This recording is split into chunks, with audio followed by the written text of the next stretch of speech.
Today, we're going to practice subtracting fractions with and without borrowing. I'm going to start without borrowing. I have 5 2/3 minus 2 1/2. I'm going to stack my mixed numbers vertically.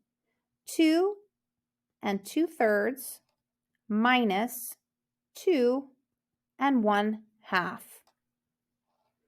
In this case, I need to find a common denominator. So I'm looking for the least common multiple between 3 and 2, which is 6.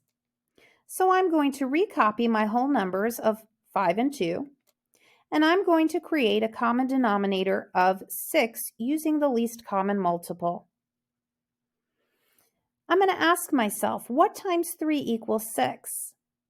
Well, 3 times 2 equals 6, and what I do to the denominator, I have to do to the numerator. So 2 times 2 equals 4, giving me the equivalent fraction of 4/6. You may notice that 2/3 multiplied by 2 over 2 is the same as 2/3 times 1 whole. Now I have to change over the bottom fraction.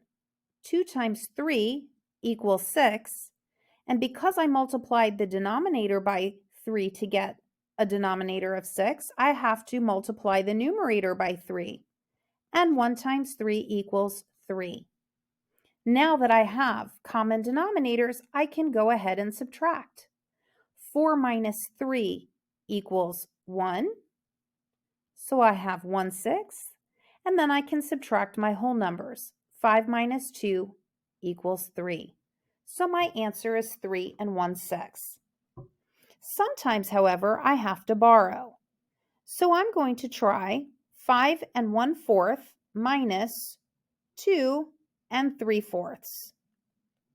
In this instance, I already have a common denominator, but I'm going to need to borrow, because if I subtract 3 from 1, I'll end up with a negative number, and we don't want to do that just yet.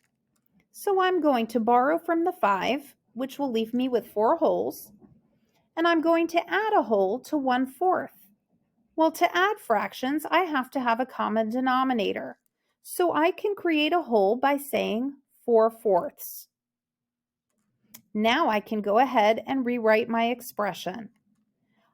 I'm going to bring over my whole numbers, 4 and 2, 4 because I borrowed 1 whole from the 5. And now I'm going to add the numerators of 1/4 and 4/4, which gives me 5/4. 5/4 is the same as saying 1 1/4. I didn't change my bottom fraction at all, so I'm just going to bring over 3/4. Now I can subtract. 5 minus 3 is 2, so I have 2/4, and 4 minus 2 is 2. I notice that 2/4 is the same thing as 1/2. So if I want to, I can reduce my fraction to 2 1/2 by dividing both the numerator and the denominator by 2. So the answer to this expression is 2 1/2.